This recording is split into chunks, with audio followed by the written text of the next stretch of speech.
তো বন্ধুরা, এই যে আমি চলে গিয়েছিলাম কোথায়, নবদ্বীপে গঙ্গায় স্নান করতে।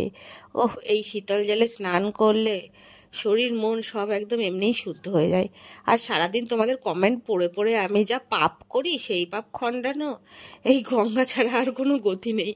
তো যাই হোক, এটা একটু মজা করে বললাম। মানে ব্যাপারটা হচ্ছে, আমি প্রতি বছর তাই করি। নীলের উপোসের সময় আমি যখন জল ঢালতে যাই, আমি তার আগে কিন্তু নবদ্বীপ গঙ্গায় গিয়ে স্নান করে নিই।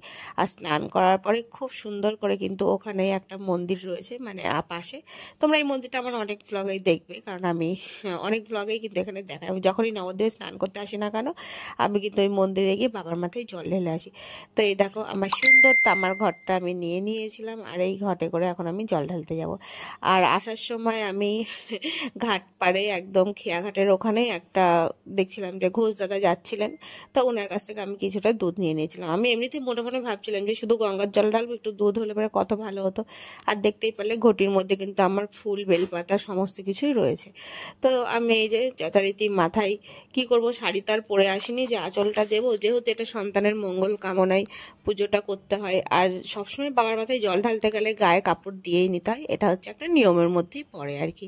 তো যার কারণে কিন্তু আমার কাছে যেহেতু গামছা ছিল, আমি গামছা পরেই কিন্তু এটা দিয়ে নিয়েছি।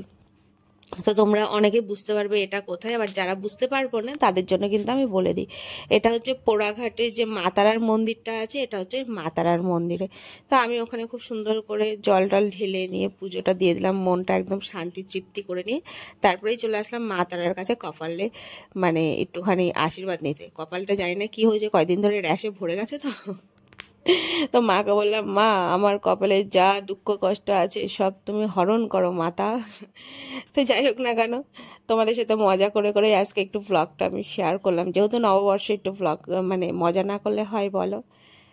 তো চলো বন্ধুরা, বাবাই, ভিডিওটা এখানেই কমপ্লিট করে দিলাম। ভিডিওটা কেমন লাগলো অবশ্যই কিন্তু কমেন্ট করে জানাবে, জানাতে একদম ভুলবে না।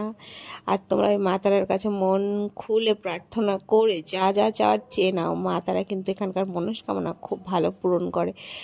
আমি আর বিশ্বনাথ কিন্তু এখানে বসে একসময় অনেক গল্প করেছি, তো তাই জানি যে মা তারা কতটা মনোকামনা পূরণ করে। আর তারপর বাড়িতে চলে এসে রাত্রেবেলা আমি খেতে বসে পড়েছিলাম, এই দেখো সাবু কলা, আমার যেটা খুব